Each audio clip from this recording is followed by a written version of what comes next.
जिस तरीके से जेफरी हंटर ने एक्टिंग किया था, एक पिक्चर आई थी ईसा अलैहि सलाम के बारे में, किंग ऑफ किंग्स, गोरा आदमी, टॉल, हैंडसम, खूबसूरत, नीली नीली आंखें, उसका तस्वुर है। जब वो सोचता है होली गोस्ट ऑफ स्पिरिट, वो सोचता है जिस तरीके से एक डव, एक परिंदा आया था ईसा अलैहि सलाम के पास when he was being baptized, या द फीस्ट ऑफ पेंटेकॉस्ट, उसे कहा गया स्पिरिट।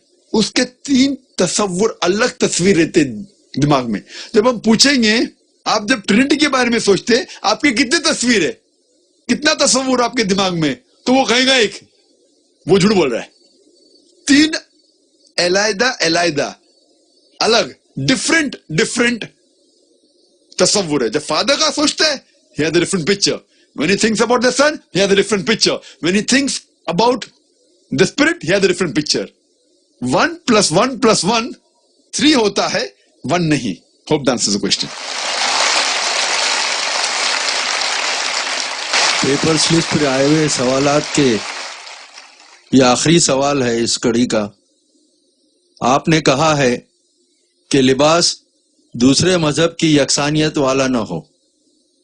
आपने जो लिबास पहना है जो ईसाइयत की मुशाबहत वाला माना जाता है, ये क्या है? सवाल पूछने वाले ने अपना नाम नहीं लिखा। भाई ने सवाल पूछा है कि जो मैं लिबास पहना हूं, कोट, टाई, शर्ट, पैंट, ये ईसाई मजहब की निशानी है, तो क्या जायज है?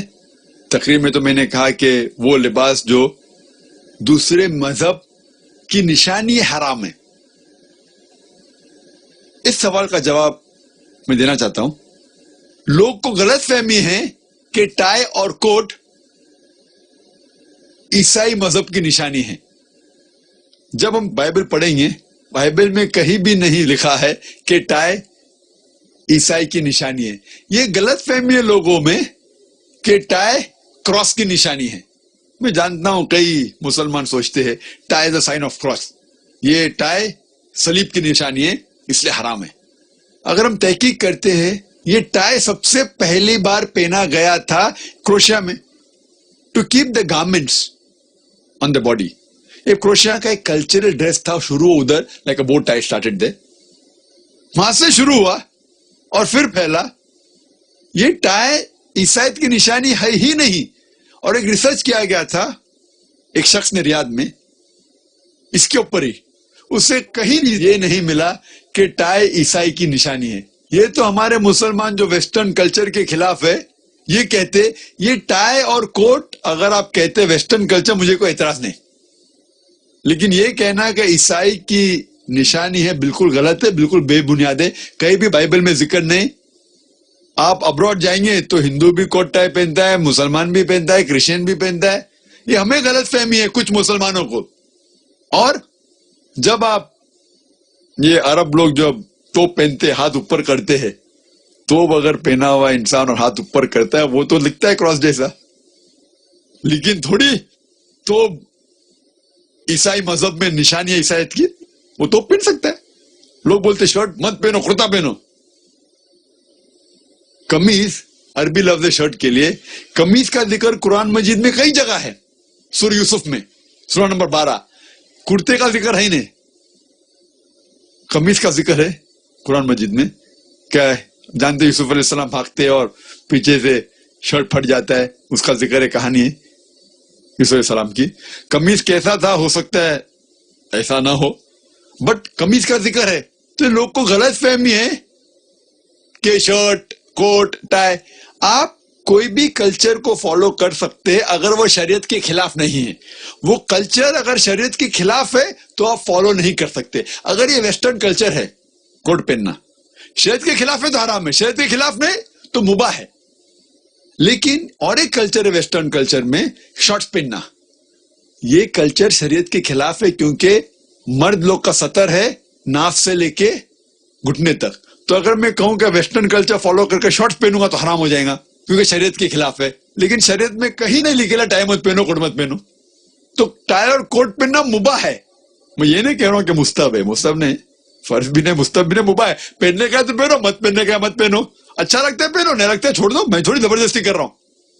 اور میں بھی ہمیشہ نہیں کوٹ ٹائی پہنتا ہوں، کیونکہ میں سیٹلائٹ پہ آتا ہوں اور مختلف ممالک میں میرے پروگرام جاتے ہیں، اور ویسٹرن کنٹری میں کوٹ ٹائی ایک فارمل ڈریس ہے، تو اور کئی غیر مسلم مجھے دیکھتے ہیں، اسی لیے میں پہنتا ہوں. یہ اسلام میں مباح ہے، آپ کو پسند ہے تو پہنو، نہیں پسند تو مت پہنو، لیکن کہیں بھی نہیں لکھا ہے کہ حرام ہے. یہ آپ کو غلط فہمی ہے. Hope this answers the question.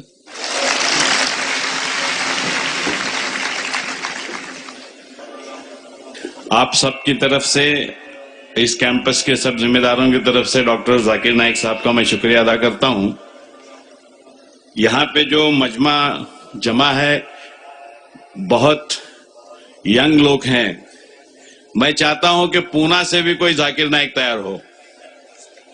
ایسے بچے جو دل میں سمجھتے ہیں کہ کچھ کرنا ہے، نالج کو حاصل کرنا ہے، کمپیریٹیو ریلیجن کا سٹڈی کرنا ہے، اور اس ملک میں جو بیماریاں لگی ہوئی ہیں ان کو دور کرنے کے لیے اپنی زندگی کو وقف کرنا ہے، ان کی زندگی کو چلانے کے لیے ہمارے کیمپس سے پوری مدد کی جائے گی. ان لفظوں کے ساتھ ذاکر نائک صاحب کا شکریہ ادا کرتا ہوں کہ دیوالی کی اور عید کی چھٹیاں رہنے کے باوجود اتنے نوجوان اتنی بڑے پیمانے پہ اور آخری منٹ تک رکے ہیں. ورنہ میں دیکھتا ہوں جمعہ کی نماز ہو یا اور دوسرے نماز ہو، دعا کب ہوتی اور کب ہم نکلتے.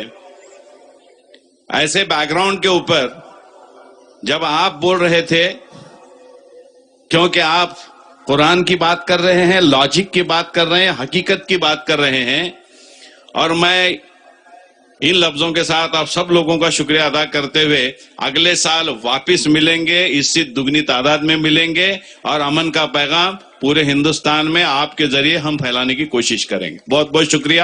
خدا حافظ.